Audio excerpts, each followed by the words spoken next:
We're very excited. This is the first time the Raleigh Public Library has done a Raleigh Reads.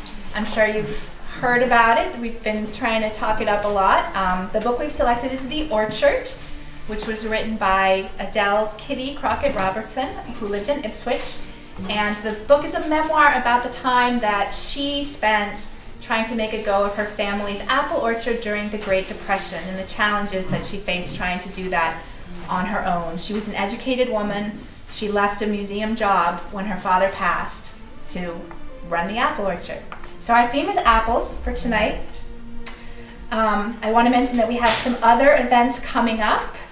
We have a memoir writing workshop that starts this Saturday. So if anyone's ever thought maybe they wanted to get their life story on paper and didn't really know where to start, I encourage you, call tomorrow or Saturday to sign up for that. We have a few slots left. We're showing movies that take place during the Great Depression as well. Monday will be Oh Brother, Where Art Thou? The Coen Brothers movie. And then on May 12th will be The Sting. Of course, we're having book discussions because the whole thing is a book club, and we are lucky enough to have our local Raleigh author Holly Robinson leading those for us. There's one next Tuesday at 7 at the library, and there's another one on Thursday, May 8th at 1:30 at the council, which is just up here at the annex. And then Wednesday, May 4th at 7, there'll be another book discussion at the library. Another event we're very excited about, our local historian, I'm sure you all know Bob Mary. He's put together a little talk about the old Dodge's cider mill, which of course is now the Mill River Winery. So we'll have a little wine sampling at that talk as well. And that one's filling up fast, so if you would like to come and participate in that, call the library quickly. Friday, May 2nd, we're going to go and tour Russell Orchards, which is on Argilla Road where Adele Kitty's farm was. So they were neighbors. It was the Good Ales orchard back then, but it's still there. It's still running. So that's Friday, May 2nd, and that is an early release day. If anyone wanted to bring, it's for all ages, for families, so that's fine. And that one we do have a space limitation as well, so give us a call to register for that. Our final event is going to be a jazz brunch, and that's on Sunday, May 18th. And that's just because in the book there's a scene where they go to a jazz club, and we thought that would be really fun. I have to tell you that Raleigh Reads 2014 is funded by a grant from the Institution of Museum and Library Services and administered by the Massachusetts Board of Library Commissioners. We also have support from our Friends of the Library group. Is anybody reading The Orchard or has read The Orchard? Quite a few. I really recommend it. It's a good read. Very interesting. Different, sort of a window into a different time. So tonight we're going to have some demonstrations from Carolyn. We're going to have some samples. We have a survey that we would ask you to fill out at the end, and we are also going to have some door prizes at the end. So don't run out. And so this is Carolyn Greco, and she runs she's a local farm chef. Yeah. Carolyn'sFarmKitchen.com is her website, and this is what she does. We've asked her to prepare some apple recipes for us. Great, thank you. Okay. Thanks, Pam. Well, welcome everybody to the Raleigh Grange, and thanks to the Grange and the library for putting together this event. It's a pleasure to be here, and it's fun to celebrate apples in April, isn't it? It's totally off season, and for all of us that are connected to the seasons and the growing seasons, it's off, but it's sort of fun to be doing it. And it's a chilly night, so it's a good night for apples. My name is Carolyn Greco. I am a professional chef, but really a local farm chef. I've worked for 5 Massachusetts farms in New England, and still do work with Mass Department of Agriculture in connection with cooking and farms. It really is my passion. I love taking what's in season, specifically in New England, and turning it around in the kitchen, and I think a lot of you probably share that same passion. So tonight it's a great opportunity to sort of match our passion for cooking with also the book, The Orchard, which is really an interesting story and great to celebrate a local farm and family and that history, or to learn about that history. It was a tough book, but it's good to learn about that. So you all have a copy of the recipes that we're doing tonight. So we're doing one sweet and one savory, and I'll just get started chopping. So the first recipe is a curried apple chutney, and I love this. Does anybody here make chutneys? now at all? Or so chutneys are fantastic. It's usually a mix of fruit, sweet fruit with sugar and then some kind of acid. So vinegar, oftentimes raisins. Tonight we have curry powder. It's a nice, a little bit of a spice to it. Curry, some fresh chilies, chili peppers, and just other spices, ginger, and it all gets simmered together. But I love this. It's great to have over sharp cheddar, like we're having tonight. We have a great aged sharp local cheddar with steamed brown bread, but you could also have it on roast pork or chicken. Really delicious as a condiment. If you're somebody who cans, this dish is definitely can be canned. So you can just water bath it and then it holds up and it's absolutely great. Can everybody back there see me and hear? Can you see okay? I raised up my cutting board, so let's just all really pray that it stays on this on this tub. So I'm just finally chopping all the ingredients. What I love about chutneys, it's a very rustic sort of dish in that everything does not have to be perfectly chopped, diced, measured at all. I don't cook like that. Farm cooking is not like that. It's really just being rustic and creating something delicious and fun. So I have some white onion here, a little bit of red pepper, that sweet red pepper, and some chopped apples. And I also have a hot pepper. I'll add half of that. It's a great idea when working with hot peppers to wear gloves or don't touch your eyes. One of the both. If you don't wear gloves and you forget, you rub your eyes, then you will have a problem. So I'm just going to turn my little burner on here. So this is a fancy burner if you want to check it out later. It's called an induction burner. They're really great for portable cooking. It's electric, but induction works off a reaction with metallic pans. So anything that is magnetic, that a magnet will stick to, you can use on this. So cast iron works great on induction. It's just a really fun thing to use. So everything goes right in. We have our chopped apple, sweet red pepper, onions. So I'm using a mix of apples tonight. So you can use a peeler. I'm a big fan of the paring knife. Less tools, the better. I'm just starting at the top for peeling. I'm sure you all know how to peel, but I'll just show you how I do it.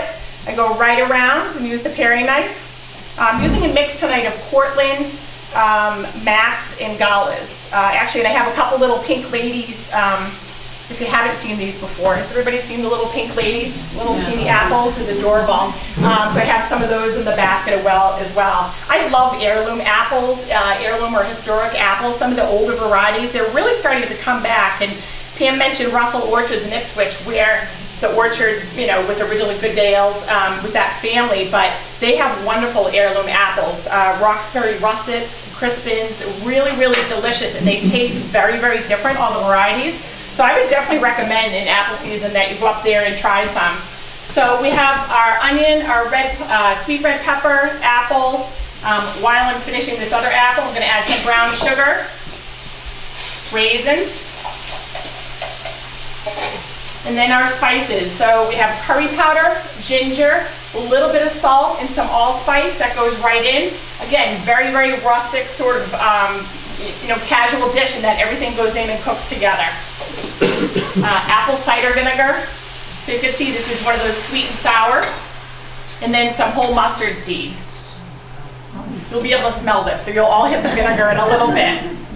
So I'll just chop up a little bit more apple. So once I peel the apple, you can go around and slice and do slices off of it. To be honest, I just cut right around the core and then go back and clean it up so I don't waste any apple. So that as you're cutting, it always makes sense when you're cutting anything round to try to find a nice flat space. So you want to make one slice off the apple and then lay it flat and cut right down. It's just a quick way, especially if you're processing a lot of apples. And then don't waste, certainly what's on the core. Cut right around, and then if you compost, which would be great, you could take that core and throw it right in the compost.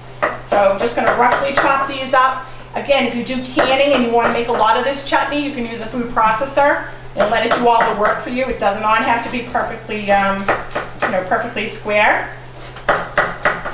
So you're having it tonight the way, one of my favorite ways is sharp cheddar and brown bread. I do that a lot for appetizers. I love it. It's a great combination of sort of the sweet and the hot along with the cheese, but delicious on chicken, pork.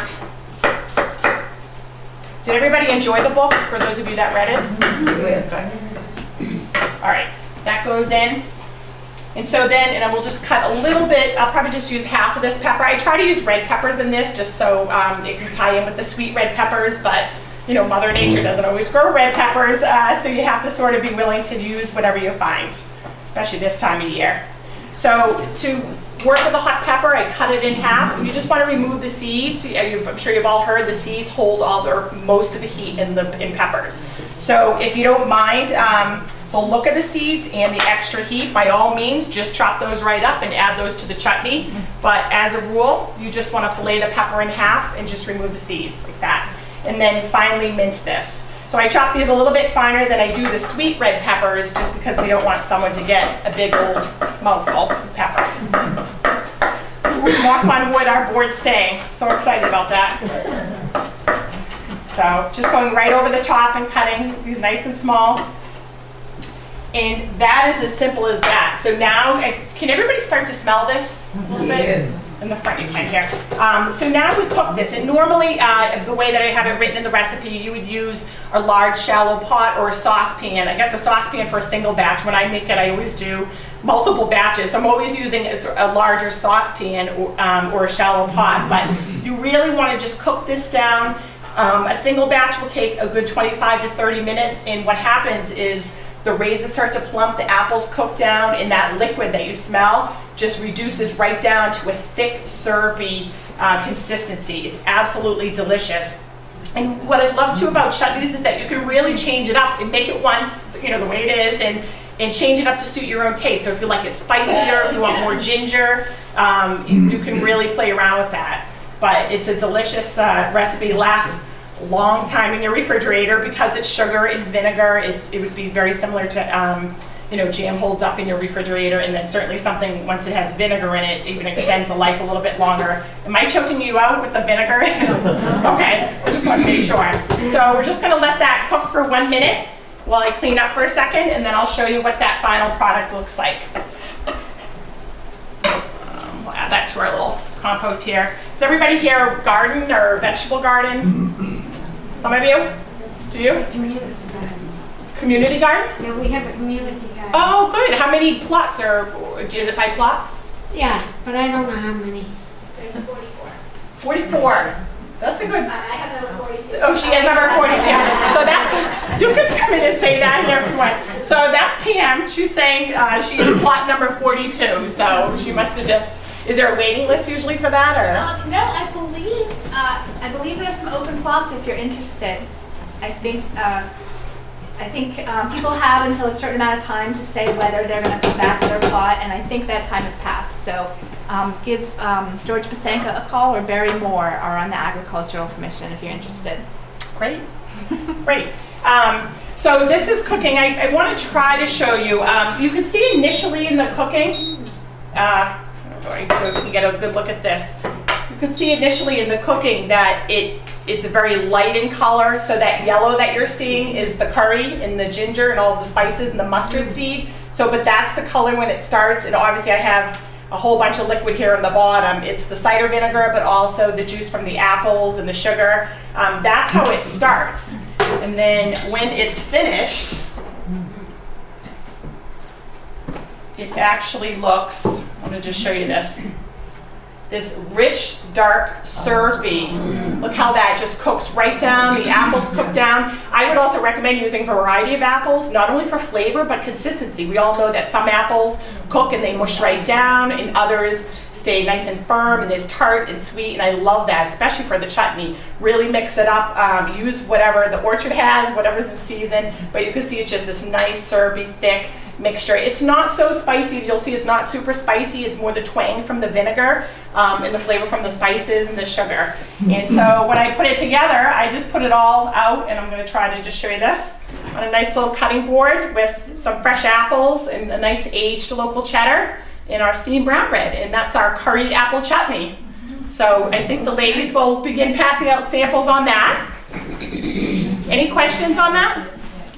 Do you serve it cold or hot? That's a great question. Excellent question. So she asked if I served it cold or hot. I actually serve it, I do not serve it cold. I like it room temperature, definitely. So it's one of the things I'd pull out. You could also serve it warm if you were having it over, you know, roast pork or chicken, but room temperature, almost like you would an applesauce. Or yeah, that's a great question though, actually.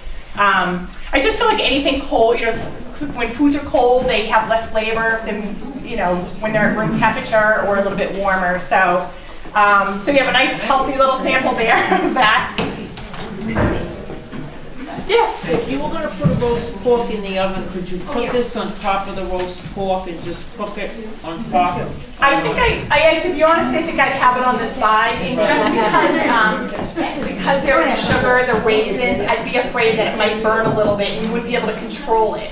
Oh, sometimes I put jelly on Yeah, top. you could put jelly on the top. If anything, you could do it at the end of cooking. I don't know that I would do it during the entire time, just because if it's a larger pork roast, you might not be able to control the smear. Yeah, I know it's. Your sauce, so I thought maybe you could just do the same thing with. I think I think you can. It's chunky though. It's a little bit different. Pam, could you take this, please?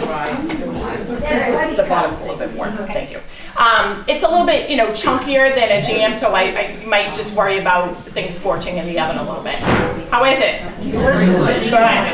And I'm sorry it's not warmer. We're trying to hurry up and let it warm up in here, but so chutneys are fun, and there's tons of varieties. I mean, apple is a great chutney to do. And again, you could swap out any of the spices. You could add cinnamon. You really can change it up. But I just hope that you make chutneys in general because they're really a fun thing to do. Nice to give out for gifts. And it's nice again if you can. I never had brown bread. Yes. So it's not pumpernickel. So this is classic steamed New England brown bread.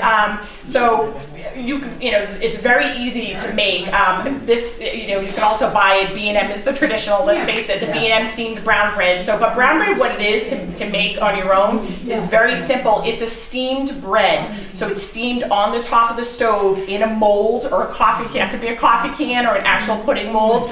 But it's a very simple batter with a molasses base, and that's what you're getting the rich flavor from. And typically you fill a mold, or let's just say a coffee can, because you can certainly use that as a mold, but you typically fill the mold half, maybe a little bit more than half, and then you need to cover it. I always do plastic wrap, and then I just secure that with plastic wrap around it. Plastic does not melt when you steam it like that. It can be used as a lid, and you put it on a rack in a pot of boiling water, and then you just steam it. So the whole time you want the water kind of shimmering, not heavy boil, but you want that steam, and you keep that pot covered and the bread steams.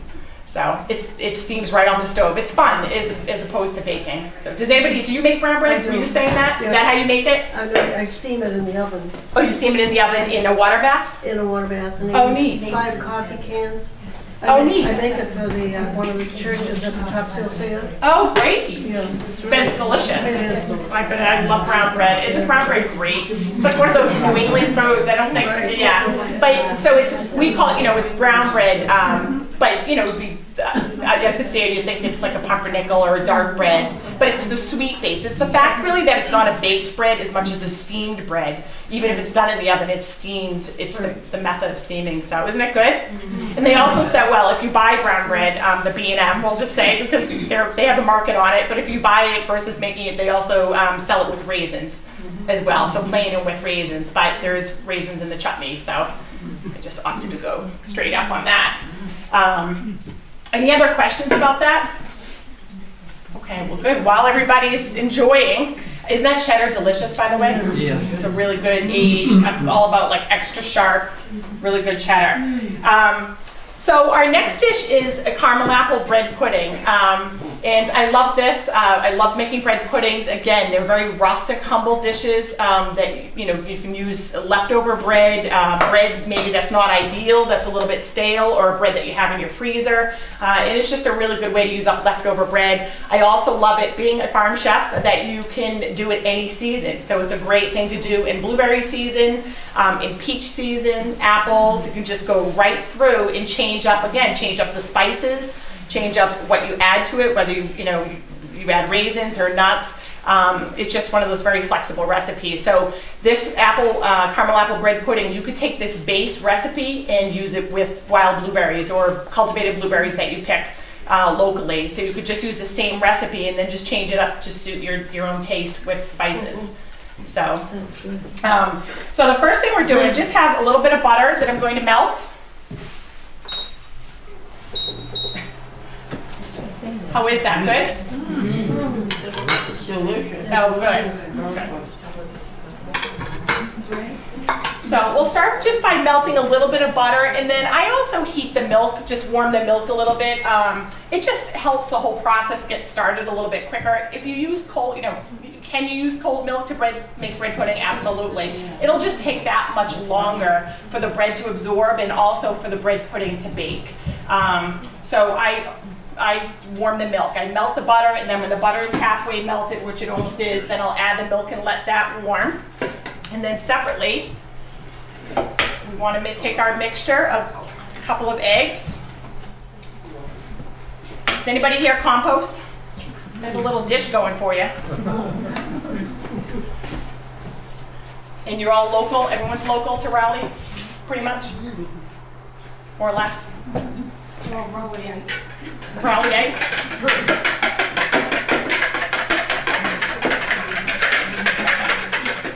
So our butter is melting a little bit. I'm going to add the milk and let that warm up as well. You also make the eggs at room temperature? Yes, I'm sorry, who asked? Oh yeah, I'm sorry. Yeah, it's a great idea when you're baking as a rule to have everything at room temperature. Just again because the cooking process? As far as butter and eggs, it's more so for the mixing process, the blending. Things incorporate a little bit better. So you know how most recipes, don't mind me, I'm gonna just peel and chop apples while we're talking. So most, by the way, this is a gala, I just wanna show you. So apples, I'll get back to that in 1 second. Apples are very distinctive. So the dark red, I have Portland here. The gala kind of have these stripes on the side. And the Macs have a very, very smooth skin and a little bit of the red and green, just to show you that. And then remember the little pink ladies, which are adorable. I love the size of these. So it's really for blending. If you have everything at room temperature for baking, it just helps to incorporate everything a little bit better. So you know how oftentimes recipes will say cream the butter and the sugar together, or the butter and the oil. Creaming method in general is just to incorporate air into the product and get it light and fluffy. So if you have cold butter and you're trying to cream, it's sometimes presents itself falsely in that it'll look creamy, but it's dead weight because it's just so cold. So if everything's at room temperature, the whole process just is easier to recognize and goes together quicker. Again, it'll work if you use cold ingredients, but if you can let stuff sit out at the counter a little bit. So with the bread pudding, the apple bread pudding, apples in particularly, these I like to toss with a little bit of sugar and spices, just so they can start, I'm gonna go right around, just slice these thinly, just so they can start to macerate a little bit. And so macerate's just that big fancy word that means starts to pull juices out of the apples. So, and that just gives it a head start. Because these are raw apples going into the bread pudding, two things. I'm slicing them fairly thinly. They will definitely cook in the bread pudding during the length of time that the pudding takes to cook. But because they're going in just sort of raw and dry, it's not like I'm putting blueberries in that are going to explode. These are a little bit dry in a sense. I'm just going to toss the apples with a little bit of sugar and some of the spices and just let it sit. Normally I'd let it sit for 10 or 15 minutes. Work on the rest of the recipe and go back, but we'll just pretend a little bit today so that you don't have to sit and watch the 15 minutes of apples sitting. But that macerating, just sort of sitting in the sugar to pull out the liquid, really does make a difference, so that when you go to combine the apples into the bread pudding, you'll actually see a puddle of liquid, of good liquid, apples and sugar and all of that good stuff on the bottom, and that's going right into the bread pudding. We're not dumping any of that. But it just kind of hits the apples a little bit and gives them a head start, if that makes sense. So we'll add a little bit of the sugar, just a teeny bit. And I'll just add a little bit of the cinnamon just to get it started. And that can kind of hang out while we work on the rest of it. And it's as simple as that. And so you could do this with other fruits also. Classic strawberry shortcake, just take fresh strawberries, You can cut them in half, slice them however you want the final product, add a little bit of sugar, and what happens? 10 or 15 minutes later, you have a whole puddle of good strawberry juice. It's as simple as that. So that's a great thing to do. Here's our little pile there.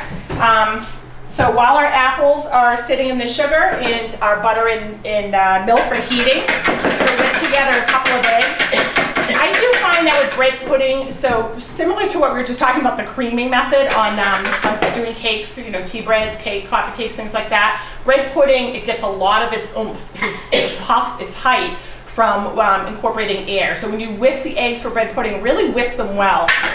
Not just to break them up, but really try to get them light in color and get air into them. Sorry for the noise. So we have the eggs, the rest of the sugar, cinnamon and nutmeg. Again, you could change up any spices that you wish. Just going to give this a good mix. So you can see it's just a really nice light mix. And that color is from all the cinnamon and the nutmeg. Whoops. There's my milk, my front row people. Told you the induction works well. That was just to prove it to you. Actually, just induction does, if you're not familiar with it, it works really well. It's 50% hotter than gas. So picture your hottest gas flame. That's how quick that goes. And that was on a low heat, just so you know. So it cooks very quickly and it's 50% hotter. So it's great if you ever have mobile application where you need a little burner that you can plug in somewhere. It works fantastic. So in light of the fact that this was just boiling, we'll cover another cooking technique called tempering. So because I want to mix the egg, normally you just want to warm up the milk a little bit, melt the butter. So obviously my milk is really hot from the burner. So I'm just going to be careful to not dump it all in and let it cook the egg. The egg could curdle. So whenever you're tempering, meaning whether it's chocolate, anytime you're mixing something warm with eggs, it's just called tempering. It just means add a little bit at a time and really incorporate that. And what you're doing is bringing up the temperature of the eggs. And then at some point it becomes very stable and it lets you add the rest of the hot liquid without having scrambled eggs. If you just pour it in and don't keep this whisk moving, you'll have scrambled eggs inside the bowl. And this is great, you know, if you make ganache, you know, which is melted chocolate and or some kind of torte with eggs. Okay, just want to go right in there. Mix that in. So we have our eggs, our butter, our milk, our spices, our sugar, and then we take our bread. So you can be fancy, you can cut the bread into cubes. You can use any kind of bread for bread pudding, really. I mean, if you want to use whole wheat and you don't mind a whole wheat bread pudding, go for it. This is always just a good old standby. This is Texas toast. It's a regular white bread, but it's the thick cut. That's why they call it Texas toast for French toast. But with that said, you can use just, you know, regular white bread, brioche, or a challah, which is an egg-based dough. Those make delicious bread puddings. You do want the bread to be a little bit stale. If it's squishy, soft, fresh, you know, white Wonder bread, it's not going to absorb as much. You actually want it to be a little bit stale. And so if you buy fresh bread to make bread pudding, what I recommend is just on a large baking sheet, just leave the pieces out overnight, just on a cookie sheet, and they kind of air dry and air stale a little bit. You can cut it, but it's really not necessary. I love bread pudding because it's nice and rustic. So you can either cut them into nice cubes or tear it into big pieces. Again, if you're making a lot, such as for the dinners here that you do, I would recommend tearing it into pieces. And it just has a really nice look to it. So we're gonna add our bread. Once the bread sits in with the liquid for bread pudding, it's always a good idea to let it sit, and this is in the recipe, but you really want to let it sit for at least 10 or 15 minutes to let the bread absorb all the mixture. So you'll still see a little bit of puddling maybe on the bottom of the dish, but you really want to let the bread absorb most of that. And that way when it bakes, it comes out of the oven in just huge. Has anybody here made bread pudding? So you know, when it comes out of the oven, it's like this big, puffy, nice. It always sinks back a little bit, as we all know, but you really want it to absorb as much of the liquid as possible. So I'm going to swap that over. I'm just going to tear my little bread cubes. Oh, actually, here we go. Meanwhile, our apples, they're starting to give up some liquid. You probably won't be able to see too much, but they're getting a little shine on the bottom, and just from that short time, starting to throw off some liquid. You guys see that? Okay. So we're gonna add our apples in. Hope everyone's looking forward to sampling this. And we'll let this soak up. Mix it all together. I love apple bread pudding. I was mentioning blueberry bread pudding as well. Sometimes when I do blueberry, I'll switch up the sauce and make a lemon sauce, something that just goes a little bit different. Okay, so our bread mixture is sitting, just packing it right down in there, not being gentle. Again, this is rustic farm cooking. All right, we're just gonna add this last piece of bread because it's here. Any questions so far about the bread pudding? What's Indian bread pudding? Actually, Indian pudding isn't so much bread, it's cornmeal molasses. It's a slow baked, very, very old fashioned New England pudding, but it's slow baked, yeah, with cornmeal molasses, a lot of milk, and it's on a low temperature, sometimes for a couple hours plus, depending on which recipe. There's a lot of different recipes out there. So it ends up being a pudding, not so much a bread, but it gets its consistency from the cornmeal. Delicious. We're talking about a lot of actually New England foods here tonight. May I ask why you use unsalted butter? That's a great question. So I always use unsalted butter, just being in the food business for years, but I always do because it's a control thing. Couple things. One thought is that when you buy unsalted butter, it's considered fresher because it's easier to mask quality or extend the life of a product when you add salt to it. So that's one thing. So I just always buy unsalted, you know, from a quality perspective, but also too for cooking, whether it's baking or cooking, I like to be able to have the control so I can add salt back in. It's just, for me, it's a control thing where I can, you know, add in what I want and I'm not stuck starting at a certain point. It's just been a personal preference for years. I noticed a lot of recipes say unsalted butter and then you add salt. Exactly. I know. And why are we doing that? That's a very great question. I know it sounds crazy, but that's exactly why. It's all about. It is about control. And so when I teach a lot of hands-on cooking classes and in demonstrations and things like that. And I always talk about controlled cooking, just in a sense that any little steps. It could be something very teeny. You know, like seasoning along the way. So if you're making a big pot of soup or stew, instead of trying to season it perfectly that one time and taste it, you're seasoning layers and you just kind of little baby steps. And it's just all about any places that you can take control in the cooking to get the best final product. And it could be checking a cake more frequently. And so instead of saying, oh, it's almost done, and leaving it for 8 minutes, well, you know what, in 6 minutes it was done, and now it's 2 minutes dry. You know, it's just little steps like that. So, yeah, but that's a very good question. I know. Right. I noticed a lot of cooks too. They use salted butter, but they put salt in the product. Too at the same time. They don't put a little bit of. Yeah, there's a lot of. I put a handful most. Yeah, I know. I see. So I think we're some of those cookies. I'm right there with you. Some, and I'm they mixing up the ingredients, and then they put more salt in.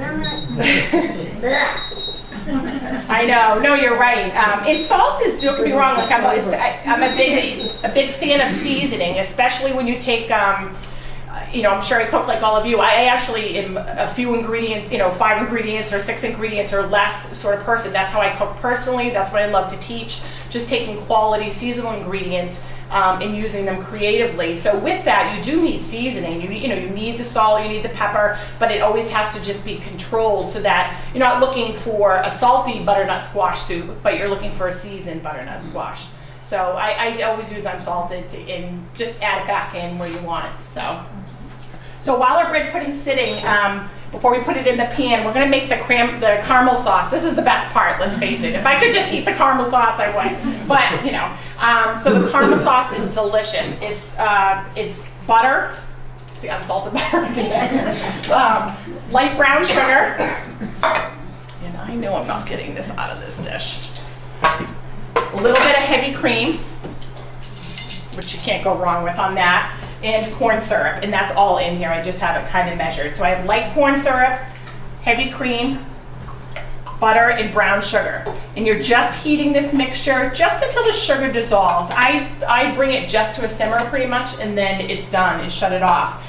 From there, if you wanted to add a little shot of apple brandy or vanilla, some kind of flavoring, you would do that after it's heated. You know, a lot of those things, the vanilla particularly, it just sort of evaporates if you simmer it in the mixture. So you just bring those 4 ingredients, the butter, the sugar, the cream, and the corn syrup, bring it to a light simmer, and then pull it off the heat and add whatever you would like to add. I recommend apple brandy in the recipe booklet, which I don't have in here because I know it will be in what you're eating, but I promise it's been cooked off. No, it has been cooked off, but I know that that here there's no alcohol in this building, so I didn't want to actually bring an open bottle and break the rules. But it's in the sauce that you're eating, but it was definitely boiled off. So if you'll be all set with that. And this is just a rich, delicious caramel. This will last in your refrigerator a long time, weeks, 4 weeks, 5 weeks. It's pure sugar. You know, even though the cream's in there, it changes. It becomes a different product, and so it almost becomes jam-like. It thickens up. Solid, you know, because of the butter in there, it actually solidifies in your refrigerator, and then you're just going to scoop it out and melt it, heat it in the microwave a little bit or in a pan. Delicious over ice cream, over anything pretty much, but ice cream. I guess you could do waffles or pancakes. It might be a little bit too rich for that. It's very, very intense caramel sauce. And that's it. That has come together, and I'll show you. Yeah, could you do me a favor? Do you mind just taking? I'm sorry. Okay. Yep, that's great. Thank you. I'll give it to you. Thanks. All right, so once our bread pudding has sat and absorbed most of the, look at that. Does everyone see it's absorbed most of the liquid in a very, very short time. So then you just pack this in a shallow baking dish, which this probably isn't all gonna fit, but normally you wouldn't overfill the pan like this because it does rise and puff. You generally want to fill about 2/3 of the way. We're not going to waste those apples, sorry. There. So this goes into the oven. You do not need a water bath. I can give you this also, if you don't mind. You don't need a water bath. And a water bath is when you put when you put a baking pan in a larger pan that has water coming halfway up the side. And I say that because a lot of bread pudding recipes request that you use a water bath. Water bath just prevents a crust from developing on the outside. So cheesecakes, things that are delicate, often you bake in a water bath. You just take the whole pan and put it in a deeper pan with water halfway up the side. I personally like the crusty edges on bread pudding, so I never put it in a water bath. Yeah, do you agree? I can see, good, I love that. So then, after it's, and I promise this came out nice and puffy, but our caramel apple bread pudding comes out of the oven like that. And then we have our delicious caramel sauce. I think we might just, I want everybody to see this. You don't mind if I just pour it on here, do you? No. All right. So I want you to see this. Look at this beautiful brown, and it's very, very liquidy, liquid consistency when it comes off the heat like that. But as it cools, it thickens and just becomes this delicious, thick. Can you smell that in the front? I can smell it. It smells good. We'll just pour it all over, okay? Yeah. Does everybody like that? All right. We're just doing it. Yes, it's all going on. And so this, oh, and that'll soak right in there. Look at that. I'm going to get it down the edges. I want to come around and show everybody. This is, that will be good on the, oh great. This is our, do you want to see? Our caramel apple bread pudding that's bathing in a bath of caramel. Isn't that gorgeous? Look at that. That'll soak right in there. And we have nice big pieces that the ladies are passing out. Do you want to see? Oh, yeah. You see? Yeah, thank you. Oh. I told you they were big pieces.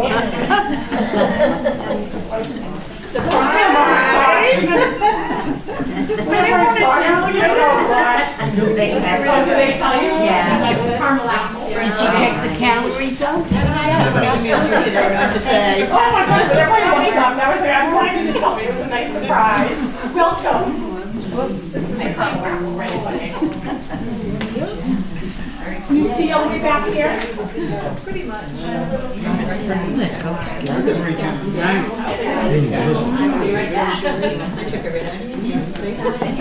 And we'll pass extra sauce if there. I'm sure there is some. I'll come around with extra.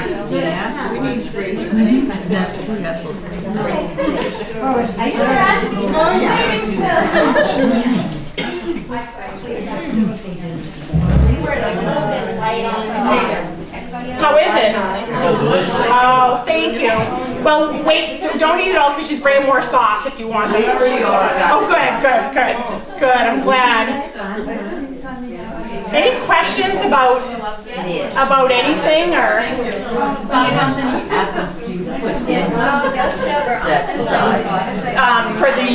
For the white size that you saw. It was about, it depends on the size of the apple. So minimum, if they're huge apples, 3, but I would say about 4. Yeah. And it's one of those things, if you have extra, and if you're like me, I have extra apples, you almost can't hurt it, really. You could if it were blueberry or strawberry, something very soupy, but apples, I throw it all in, so. I was gonna say, when I make mine, I buy raisin bread. The raisin bread's delicious. Yep, I do that. That's a good thing we should tell everybody. It's a great idea. Cinnamon bread, raisin bread. Yep. It's a good way. Oh, good. Did everybody get extra sauce? Yes?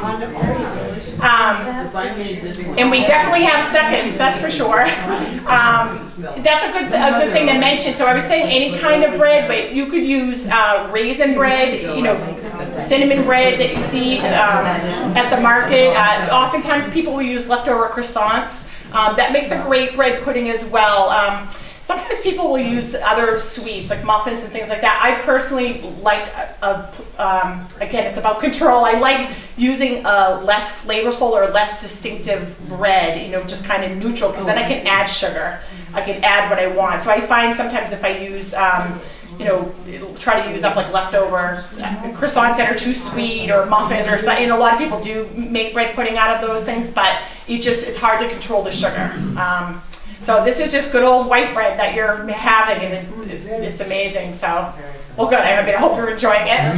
Good. Carolyn, I have a question for you. Sure. I know in the book, Adele talked about different varieties, apples, which you'll never see now. And I guess they've just died away, and over the years, they didn't keep the seeds, or they didn't keep planting them, or they were too hard to harvest or to take care of. Right. One of them was a striped spy, and I never heard of that. Oh, wow. And then the russet, which you mentioned. The Roxbury russets.